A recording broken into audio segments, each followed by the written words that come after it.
Yep. Take it Okay. away, Carl. All right. Well, hello, everyone. Welcome to our Standing Our Holy Ground webinar series about gun violence and what the church can do about it. Thank you for being with us today. Standing Our Holy Ground is a year-long webinar series that asks the question, what can the faith community do to address gun violence?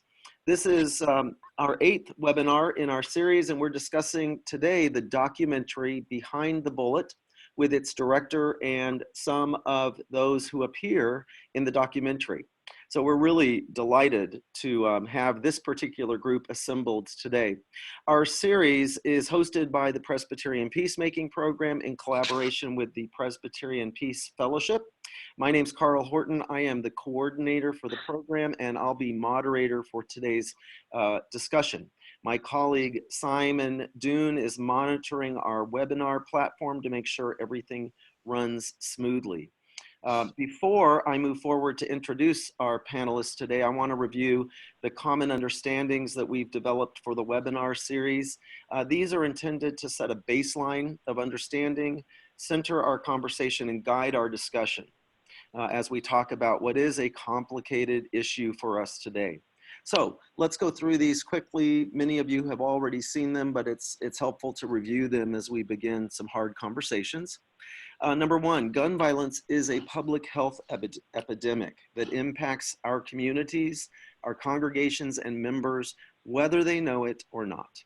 Number two, the impact of gun violence is disproportionate, meaning it affects some individuals and communities often and others seldom. Number three, we must first understand the impact of gun violence by listening to victims, survivors, and those who experience it. Number four, the gun violence prevention movement is not anti-gun. Number five, the Second Amendment does not preclude reasonable, sensible gun violence prevention legislation. Number six, addressing gun violence will require changes in the legislation and culture of our nation. Number seven, the Presbyterian Church USA has issued clear policy and strong statements on preventing gun violence, but true change requires action and advocacy by our members and congregations.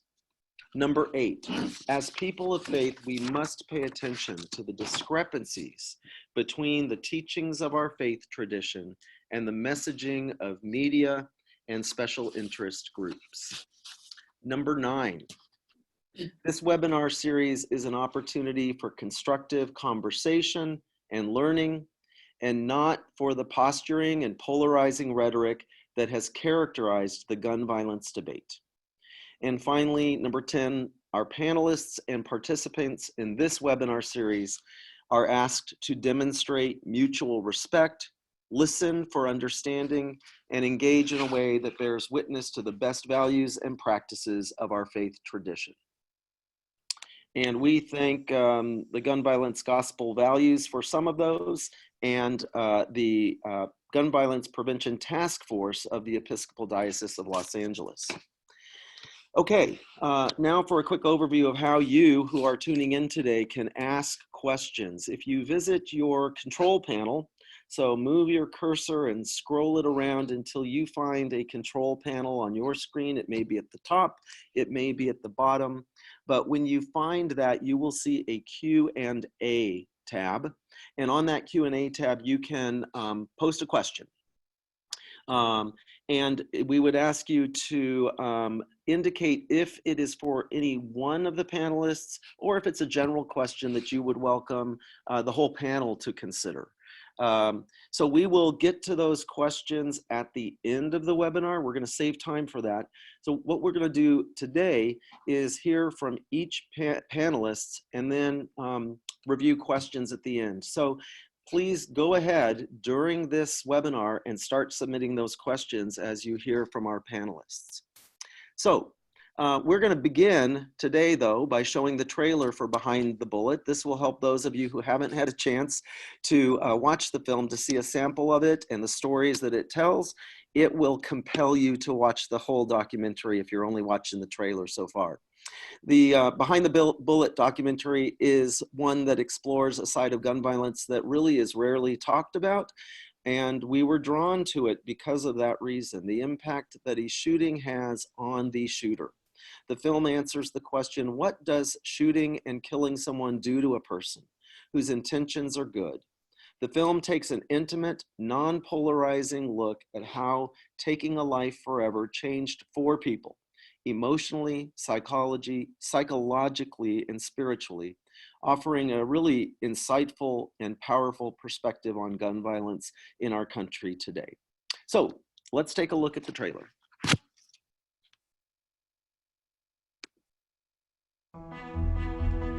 I saw 2 figures standing at that door. I told them stop, they wouldn't do it. And so I fired 1 shot. He died right where I'm standing, right here. I see that the bullets hitting off the wall. I'm like, oh, they're shooting, so I pulled my gun out, and then I just shot back twice. Wow. I pulled the trigger, and it was the loudest sound I'd ever heard. I thought, why am I not instantly dead? Like, why did I even pick up that gun? You know, that's like the biggest thing. Like how stupid could I have been? My younger son, Matthew, died as a result of a gunshot.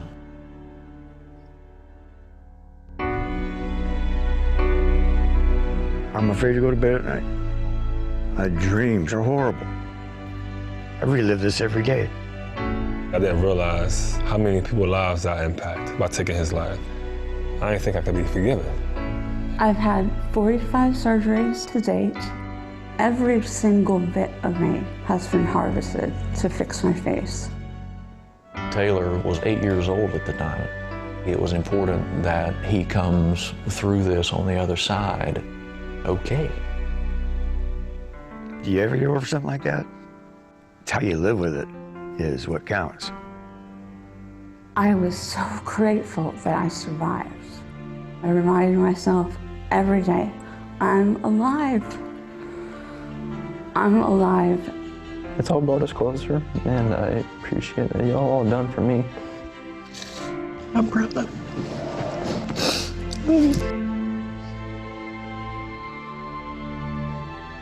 That's the reason why I wanted to change my life, so I could forgive myself.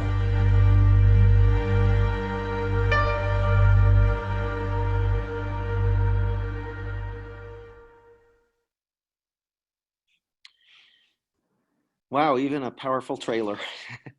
Okay, let's start with Heidi Uman, who is the director of Behind the Bullet. Let me tell you a little bit about her before I'll introduce her, and then she can tell her story and her background that led to this documentary. Her passion for gun violence prevention began in 1999 when her former basketball coach and teacher, Dave Sanders, was killed in the Columbine High School massacre along with 12 students. Heidi is a graduate of Columbine. In 2009, she wrote the book Beyond the Bullet, Personal Stories of Gun Violence Aftermath, profiling 19 people forever altered by the impact of gun violence. Heidi is a tireless advocate for gun safety, sitting on the boards of Brady United to Prevent Gun Violence, Women Donors Network, Stop Our Shootings, and Trauma Intervention Program of Portland, Oregon. Heidi's vast experience working with trauma victims, advocating for gun violence solutions, and community organizing has inspired her to find unique ways to look at gun violence, which create more meaningful dialogue.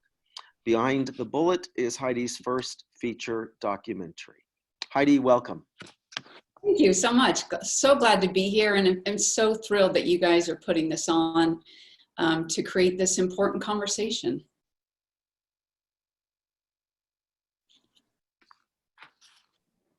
Oh, and we've got Kristen joining us. So I think, Simon, we're going to move forward with Heidi telling us a little bit more. Yeah. So Heidi, I think what would be great, I gave your brief introduction. Maybe you can tell about the experience of moving from writing a book to creating this documentary, and maybe fill in a little bit about your own story beyond what I said. Yeah, so it really did start about 20 years ago after the horrific massacre at Columbine High School. And really what touched me about that, apart from my, former basketball coach and typing teacher, Dave Sanders, dying, which was just so horrific. And when I became involved in trying to find solutions around gun violence, I became really interested in the stories. I became tired very quickly of the debate between who should be included in the statistics and what are the statistics, how are they collected, because that wasn't where people were. And so I ended up becoming very interested in these stories. And what I really wanted to know, I had young kids at the time, and I wanted to know, how do you get out of bed the day after you find out that your child has been killed? That was what I wanted to know. And so I started asking people all across the country who had been impacted by gun violence. Maybe they'd lost a son or a daughter or a husband or a wife, and asking them, how do you move on with life? What is it that gives you strength to go day after day after the worst day of your life? And so I wrote the book called Beyond the Bullet. It's about 19 people who have been impacted by gun violence and lost a child, lost a loved one, either because of suicide or homicide or kids finding guns. And those stories were so compelling, and I felt like they really were able to tell the story of how you move forward in life after these things. But then I became really curious about, what if you're the shooter? What if you bought the gun for self-defense and it doesn't get used in the way you intended? And this was I looked for stories around this and I could not find them anywhere. This is not a part of the gun violence story that's being told. So we have an incomplete sort of story. And so I felt like film was a better medium than a book into telling these stories, because it's so much more complicated. There's a moral injury that happened. There's a complication that happens. And so that's what I sought out to do, is to do this film and to find 4 people who could tell their stories. I'm so grateful for all of them to be able to be vulnerable and tell their stories in the way that they did. Yeah, and you found 4 very unique stories, and we're really thrilled that 3 of those are with us today on the webinar. So why don't we go ahead and hear from them, and encourage people are beginning to submit questions. Simon and I will review those, and we'll get those questions to all of you later on. And I'd love to hear how you found your subjects for the documentary. So that's a question I want to ask when we get, or do you want to answer that first? How'd you find these 4 amazing people to tell their stories? Yeah, so I found them all in various ways. I did a lot of research to find kind of the right people to tell the stories. So it was important that with 60% of gun deaths being from suicide, I felt like that was a really important story to tell. And I found Kristen online, but it's hard to find somebody, honestly, who has survived a suicide attempt, and then somebody who can physically talk about it, and then someone who would talk about it. So Kristen was so generous to tell her story and talk about the vulnerability that she shares when she tells her story.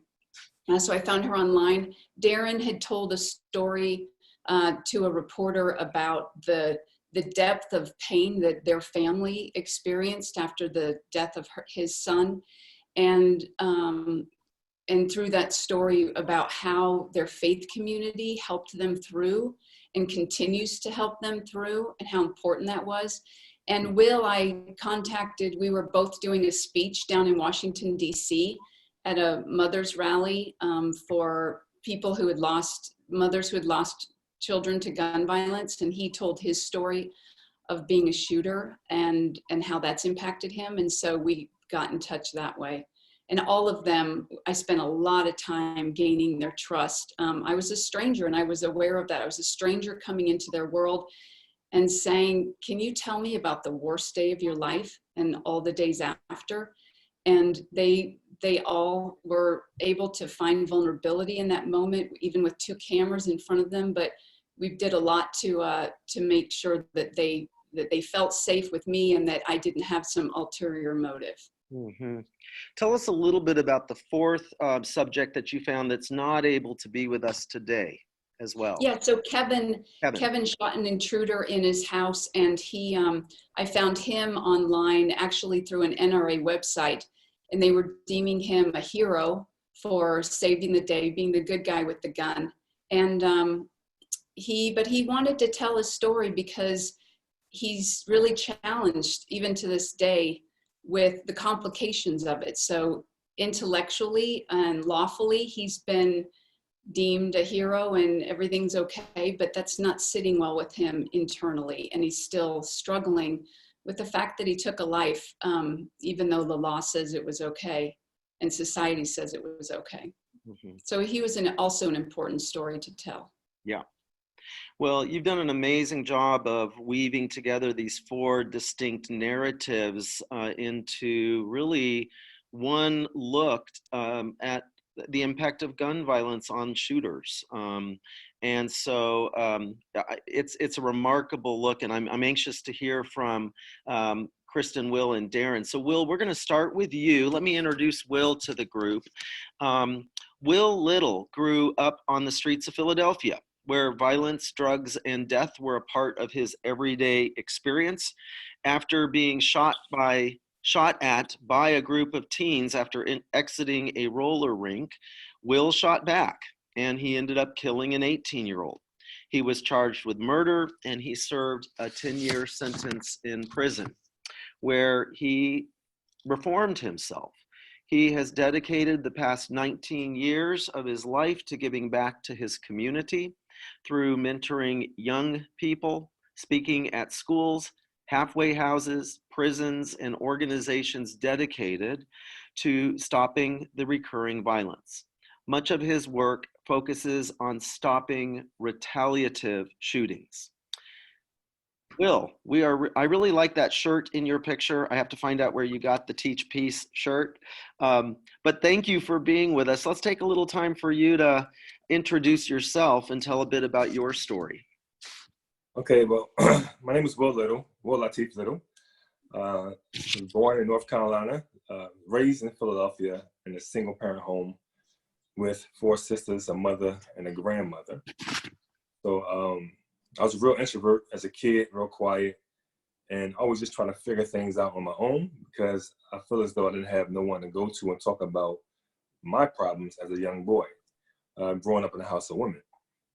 So eventually, as I got older, I was still curious about different things in life and wondering why we lived the way we lived, like poor, and why people die, why my mother had domestic issues and violence and fights and stuff like that all the time with her boyfriends, and why I couldn't protect her. So as I grew to be a teenager, going back and forth from my mother's house to my grandmother's house, and then sometimes in Virginia with my uncle during the summertime just to get away from home, being around a bunch of females.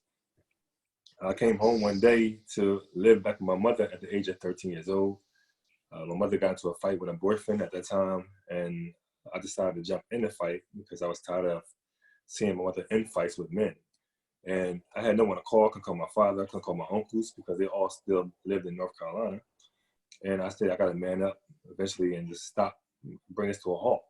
So I jumped in the fight, and me and the guy got into an altercation. He took me outside, and he pulled a gun out on me and put it in my face and told me I better never jump into a fight again with him and my mother again. So at that time, I became dehumanized. I was no longer afraid of the dark or of the streets or of dying. So that mentality grew along with, protecting my family, and then venturing out into the streets as a teenager, trying to discover ways to protect myself, discover ways to provide for myself, so my mother wouldn't have to worry about me as a young man growing up, wanting the things that I wanted, desiring the things that I thought will bring me happiness and joy. And I eventually got into the drug game and started hustling and making my own way at the age of 15 years old.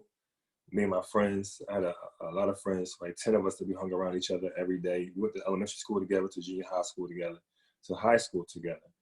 And a lot of times we didn't have no guidance or no direction, but us teaching us. We were our own mentors. You know, eventually got into drugs and got into a real heavy. A friend of mine was murdered. He was shot like 11 times over a dispute about a female. And I was hurt because of that. A lot of us was hurt because of that. And we never had no therapy for it, no help, no way to really deal with it. And we just walk around with this anger and thought that, you know, it's either your life or my life. So I decided to live, basically. And when we got to other altercations over drugs or whatever it was, over petty arguments, because we didn't know how to live, eventually got into an argument with someone in a skating ring, a group of guys that we knew, we grew up with too as well, just from another corner. And we thought it was over and done with in the skating ring. By the time we got outside, the shooting started, and then I fired back my gun twice, hitting one of the guys who was shooting in my direction and killing him. And I was locked up and sent to prison, facing the death penalty at first, because they tried to relate it to a drug-related shooting. And then eventually dropped down to first degree, trying to give me life in prison. So just going through all that emotional turmoil and things of that nature, having an experience I never experienced before. I never was locked up before a day in my life, but once time in the precinct, but never really in jail. And just going through that emotional, turmoil and just trying to adjust the best way I could. So I began to just look at life look at life as what it was, basically, and accepting my responsibility and everything I'd done. And then started figuring out how did I get to this point in my life where as though I was this kind of kid, you know. So just doing stuff reflecting, and I had a son was born 9 months later when I was in prison. So I wanted so much more for him that I didn't have for myself. So that was my why. He was my why. I wanted to change my life in that environment, being in the worst prison in Pennsylvania. Mm-hmm. So I decided to go on a mission to discover who I was as a person, and then be able to teach that to other individuals like myself who were struggling in life and trying to figure out what life is all about and not give up. So I continue to learn and pick up different things about life in general, because the person ain't gonna teach you that. You have to teach yourself. So I began to teach myself. I became more self-educated, acquired more about things about spirituality, life, emotions, and really just trying to understand the mental part of just rebuilding and reconstructing your mentality. I mean, so, and deprogramming myself from the influences that I had growing up. And I began to do that. And I began to not only help myself, but help other inmates who are in prison who were dealing with a lot of different issues. Some were similar to mine. And I made a vow to come home if I was at that time. I didn't know if I was coming home or not. I didn't know if I was going to get life in prison or just some time. So regardless of that, I still was going to make the changes I need necessary for me to become the person I knew I could be. And then be the father to my child that he would need me, whether I was in prison or outside of prison. And it's just about, just figuring things out, figuring out what life is all about, figuring what influenced you, what's your mental state, what's your emotional state, and being able to manage that, just being human again. So I began to humanize myself again just by living in my own truth and becoming more self-aware. And I began to teach that. And that's something I wanted to do once I got out of prison. Once I was sentenced to 10 to 20 years, I said, for this 10 years, I'm going to turn this state penitentiary into my Penn State. So I began to self-educate. And I got my GED because I dropped out of school in the 10th grade. So I got my GED while I was there. But I basically didn't read a whole lot of books. More so attracted information to me, right? Through the law of attraction. So I attracted certain things that really gel with my inner self. Like, even from, I'll tell you about today, I learned about emotional intelligence just from watching the Bruce Willis movie.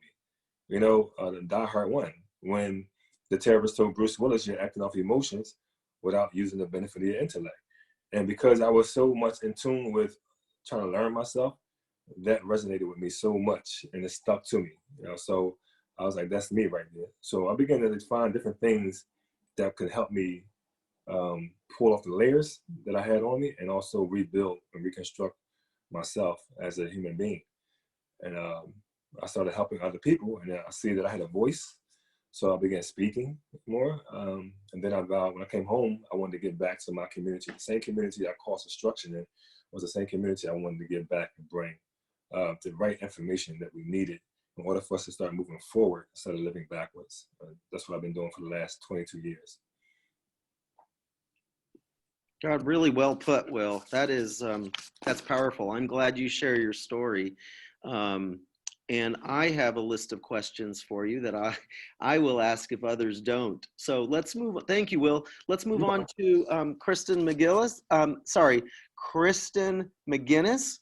We're delighted that Kristen's able to join us.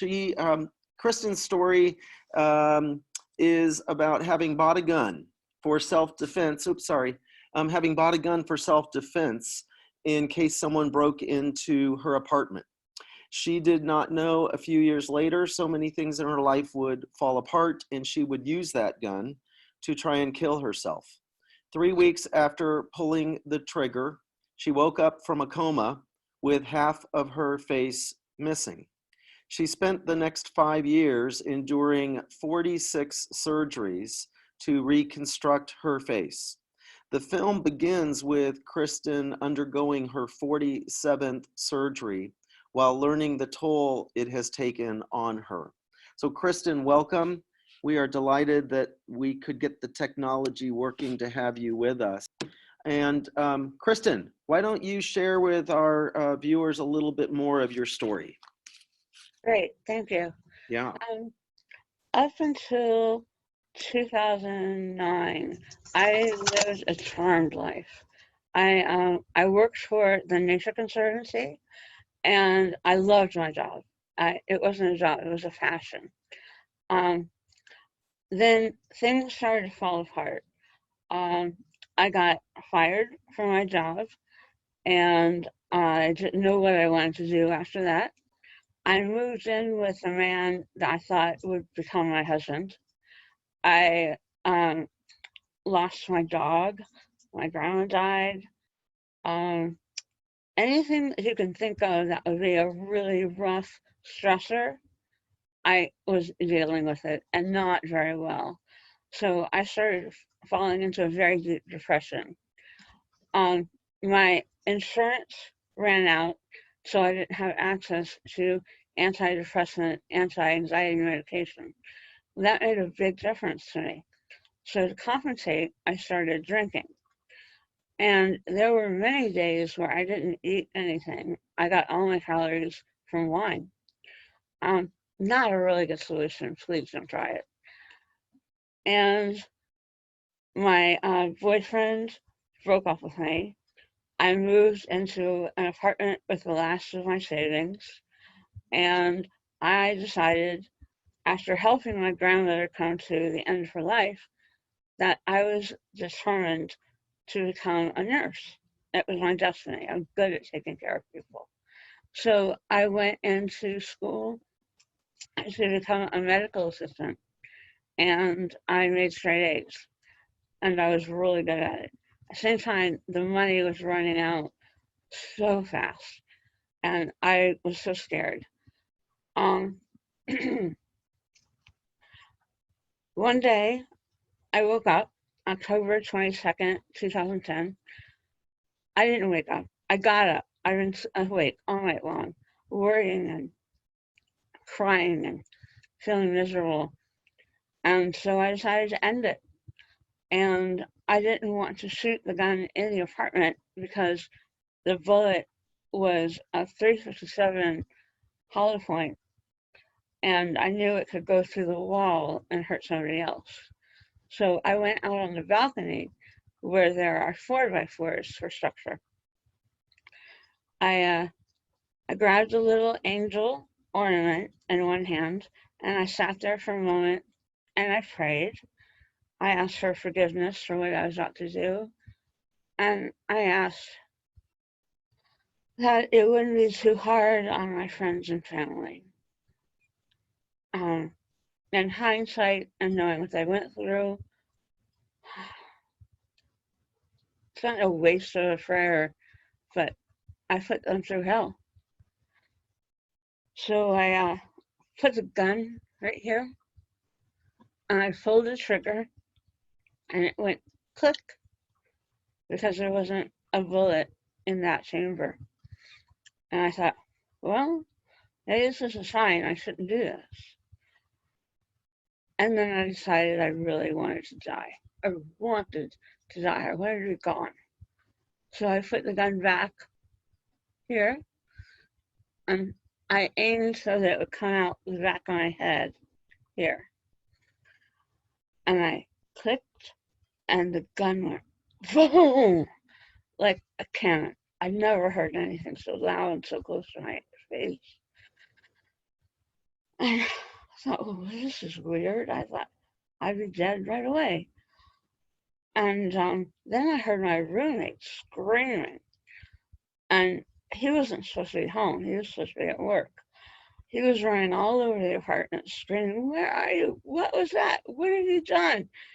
And then he found me on the balcony, and he lost it. I've never heard such anguish. He picked up his cell phone to dial 911. It didn't work. My cell phone didn't work. The house phone didn't work. So he went out of the apartment screaming down the halls for help. And it was maybe 7 o'clock in the morning. So I guess there were people that were getting ready for work. And one of them graciously called 911. I stayed conscious for a long time. I heard the sound of the fire trucks. I heard the sound of the firemen coming into the apartment.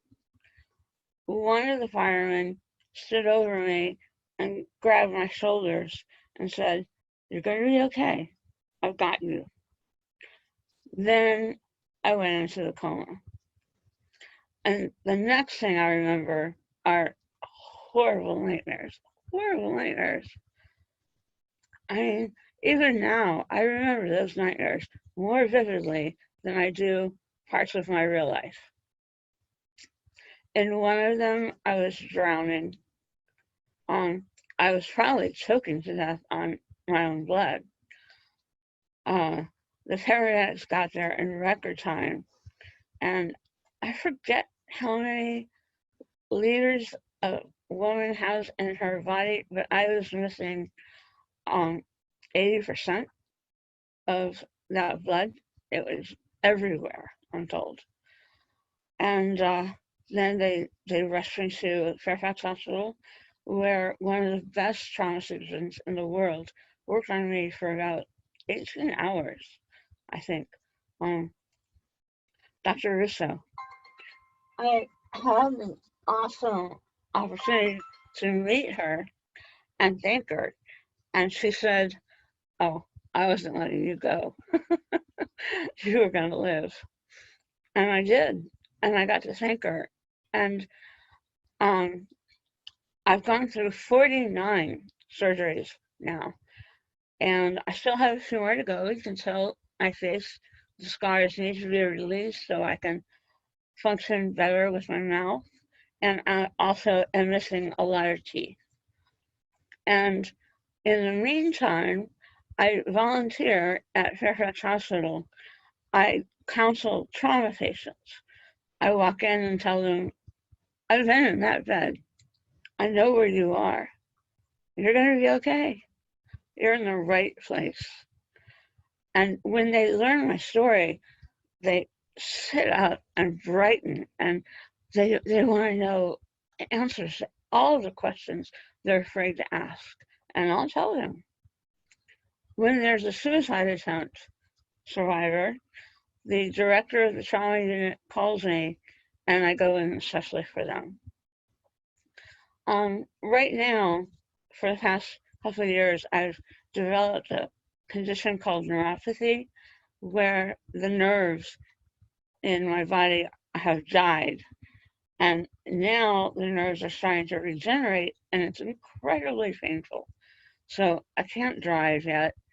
A lot of times I get around with a wheelchair or a walker, but I am more stubborn than any disease or any condition. So I'm going to get through this. And I've also been working on a book I'm calling it What Makes Me Stronger, because I think that everything that I've been through, I can turn into a reason to help someone else. And it's my passion for life and my gratitude that I didn't die that drives me. It gives me the strength and the energy I need. And I love it. I love the people I've met. I love Heidi. I talked to her on the phone and it was like, boom, instant girlfriend.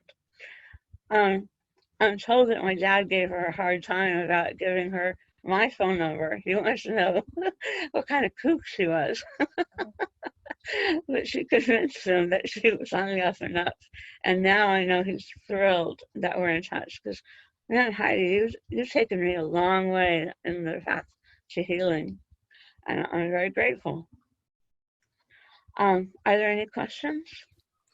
Well, I'm sure there are. Let's save those till the end. But boy, you have a unique story, Kristen, and telling the story is a big part of healing. And so, yeah, Heidi has helped you do that, and you are continuing that at Fairfax, and that's powerful. All of you are have a clear sense of mission and purpose because of what has happened. So thank you, Kristen. We'll certainly come back with some questions. Our fourth panelist today is our third story from the documentary, Darren Dwyer. And actually, Darren is with us by phone. He's in a part of the country that is right now under weather alerts. And as I understand it, Darren's lost power. So he found an alternate way to reach us. So we're delighted. Let me just introduce him. Darren's story is really especially heart-wrenching. His son Taylor was 8 years old when Taylor found his mom's gun by her bedside table, and he accidentally shot and killed his 5-year-old brother. The film picks up Taylor's story and Darren's story 10 years later at their home with Darren in North Carolina, where he talks about the guilt, sadness, and heaviness he lives with every day. His family shares their heartache from losing their child while working to protect Taylor from the burden of killing his little brother. So Darren, welcome. I hope you can hear me and that we can hear you. Yes, thank you. I can hear, and I think you can probably hear me as well, as we checked earlier. I'm grateful for the opportunity to be here today, and what powerful stories already, hearing Will and Kristen talk about that and what they're doing now on this end of that story, and some similarities and also some unique things with our story. And this happened 2006 for me in our family. I was away working on my master's degree, and stayed overnight in the Raleigh area, and had been awake mostly all night writing a paper, and my then wife called and saying there had been an accident, and I needed to come home. And so that 2.5 hour drive back, the details were filled in about what had happened and what was going on, and throughout a very difficult day full of questions of all sorts, dealing with family, spirituality, sovereignty, all of those things. Matthew, we said goodbye to him at 8 o'clock that night, and there was a lot of process that we went through trying to deal with all of the different aspects of it, through counseling for the family, our immediate family, and trying to deal with it from that perspective, and special counseling for Taylor to help him deal with that. It was just a long process of trying to gain to get a grip, because you feel like you're in the grip of grief, when you experience that type of thing. And so the story for me, there were a couple of aspects that I thought were very significant. One is that we were surrounded, of course, by family. And my family, my wife's family, they were all very supportive during the whole process and tried to be helpful in any way that they could. And yet it's hard to know what to say, what to do. And no matter what your situation is, I think that's very common with a situation of loss and tragedy. It's just hard to know exactly how to respond. And yet they, in an ongoing way, offered whatever they could think of. And sometimes, you just do the best you can. And so they did that. And the community of faith I was a part of at that time had a very, and this is something that's not really so much in the film, but the community of faith I was in responded in what I felt was a very unique and powerful way.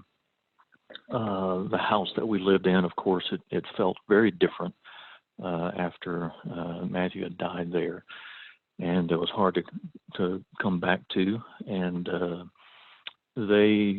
everyone pitched in financially and with resources and their skills and abilities to totally renovate that house so that it felt like a different place when you came into it. The relational process of that, of just being around people who are showing you compassion and love and support, people who would spend time with Taylor and inviting him to come over and play with kids and go to events and things like that was a very normal part of that process. And so it was it wasn't really thought out, but it was very much acted out as people would just do what they felt led to do to show support and compassion. And the experience of grief, a lot of times you feel alone in that. And I think that process of them stepping in to share that grief was probably one of the most powerful things that helped us get through it to the point that in a very big way. I then had a special friend who, after I had transitioned jobs and everything, who helped me get through the grieving process, and by asking me questions and allowing me to talk about it and bring me through the process myself, because I was trying to help my family get through all of it while still struggling in it myself, and so was finally able to get through that. And so it made getting through it for me, the support of the community of faith around was very powerful.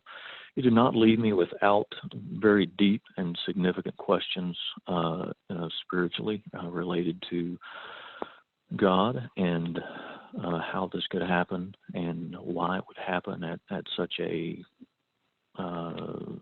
in many ways incredible time of success and in the life and ministry I was having at that time together with the family. And so it was hard to understand from those perspectives, and led me through some very dark days of questioning and wandering and loss of my passion for music, which I was full-time involved in at that time in a church. And so it really sent me spinning personally for a while, trying to wrestle with the emotional, theological implications of it and what to do with it, and finding purpose again amid all of it.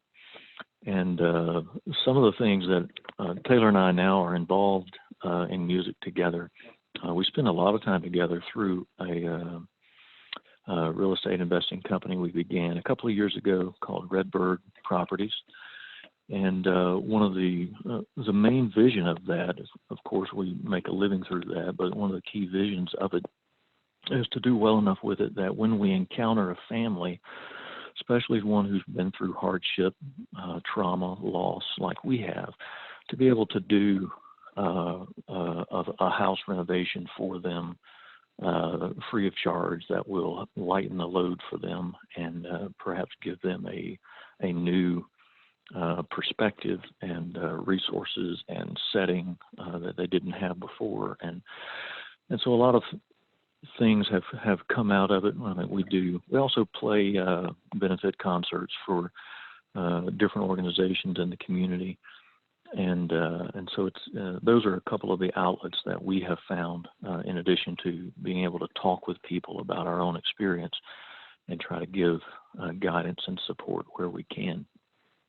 And so feel fortunate, despite the tragedy of it, fortunate for the growth and the opportunity and the purpose that has grown out of it. Thank you, Darren. That's you all have really powerful stories. We do have a few questions in our final time together. This is not a question, but Sister Mary Shaw typed, I think, a message that is appropriate for all of you. Bless you for your honesty and sharing. God is good. So are you. And I am so grateful for your life and sharing. Thank you. A comment from Becky Perez to Heidi. She said that last night she saw We Are Columbine and talked with its director. And Becky says there are consistent messages in your storytelling films. Survivor is an often misunderstood word. Can you say a few additional words about the impact upon those beyond the immediate circle of those directly affected by gun violence? Yeah, thanks for the question. I do think that surviving is a really complicated word. And I think what Darren was just talking about is part of it. So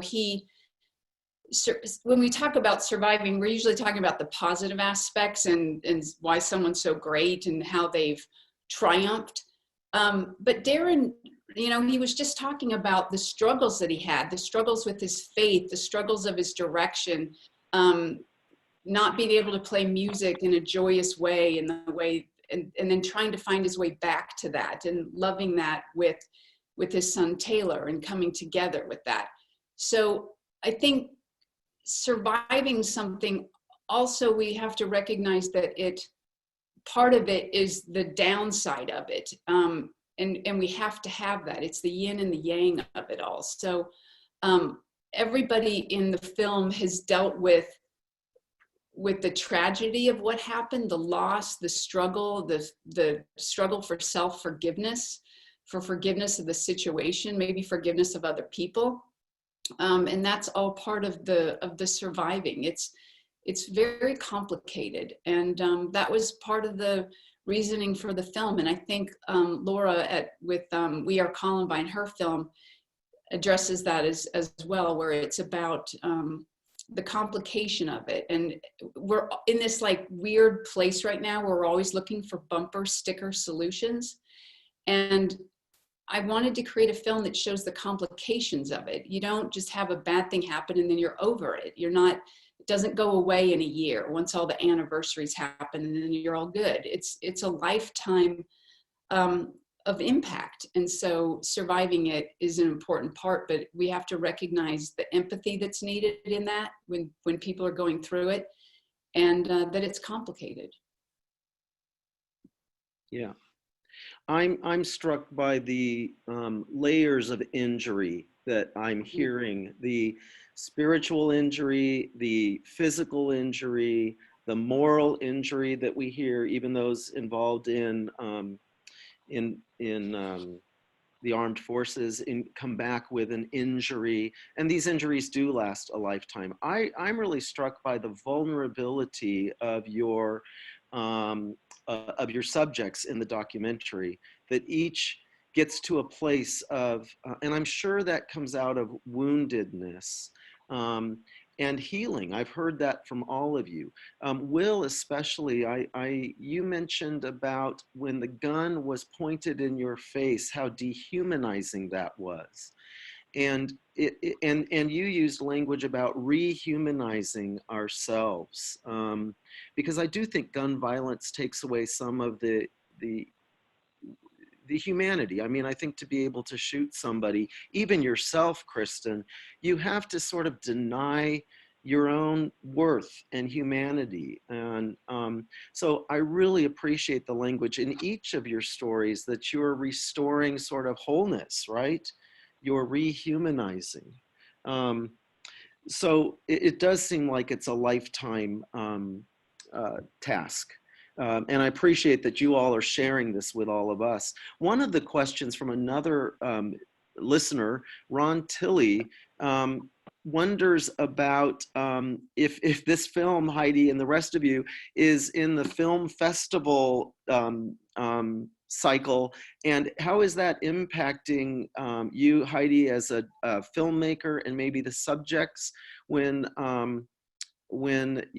this film is screened? Is that happening, Heidi, that the film is in some festivals? Yeah, so it had its premiere at Slam Dance Film Festival in Park City last January, and Will was able to join me in that. And one of the things I'm particularly proud of this film is the way it was my intention to have all of the people in the film join me at least one film festival.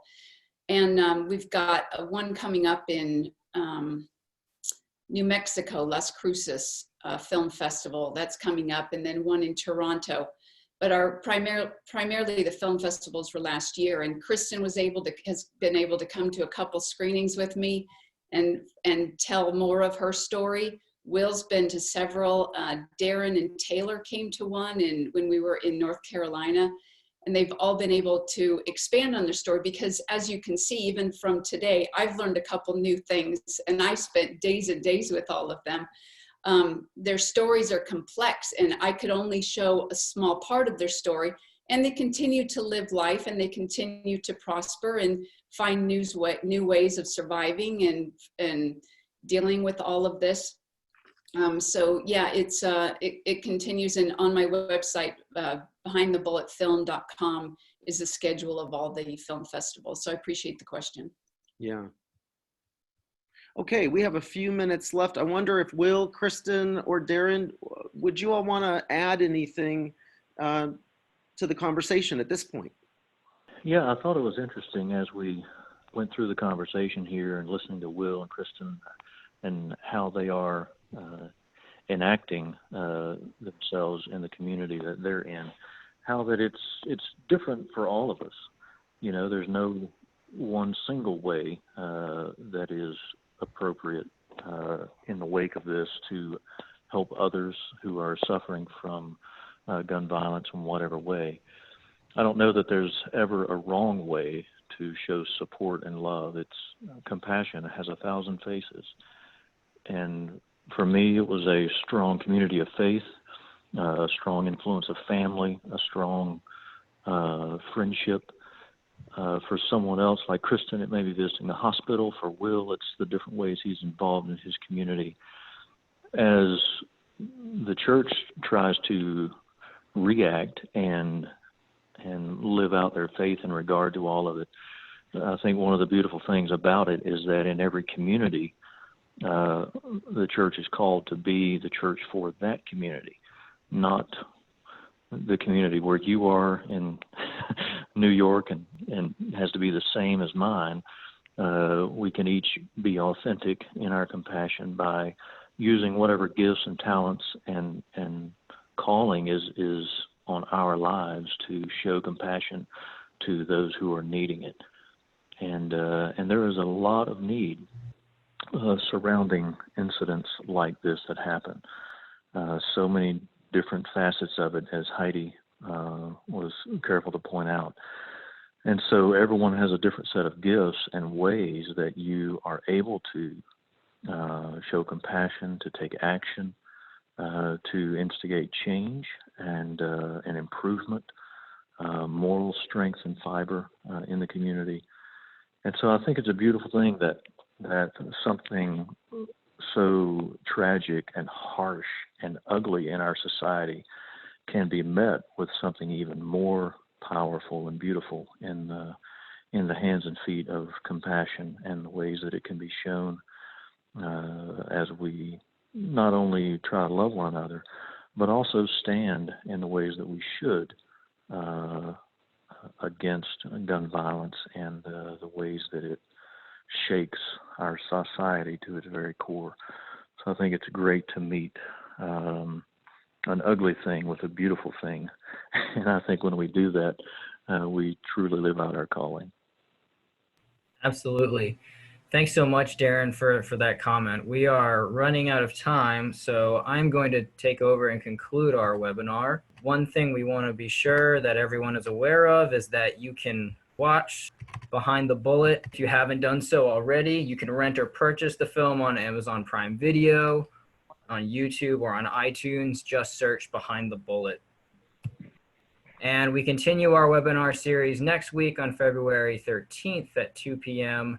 We'll be focusing on how law enforcement stands up to gun violence. We'll be joined by Joseph Vince, a law enforcement expert and president of Crime Gun Solutions, Kim Dine, the former chief of police for the Frederick, Maryland Police State Department and the U.S. Capitol Police, and Frank Fernandez, who is the current vice chairman of the International Association of the Chiefs of Police, Firearms Committee, and former chief of police and assistant city manager in Coral Gables, Florida, and Hollywood, Florida. You can stay up to date with our webinar series by going to presbyterianmission.org/standing our holy ground. And finally, I just want to say thank you to all of our panelists for today. Thank you to Heidi, thank you to Will, thank you to Kristen, and thank you to Darren for joining us, for sharing your stories with us, and sharing your perspectives and your voices. We hope that everyone will tune in next time. Thank you.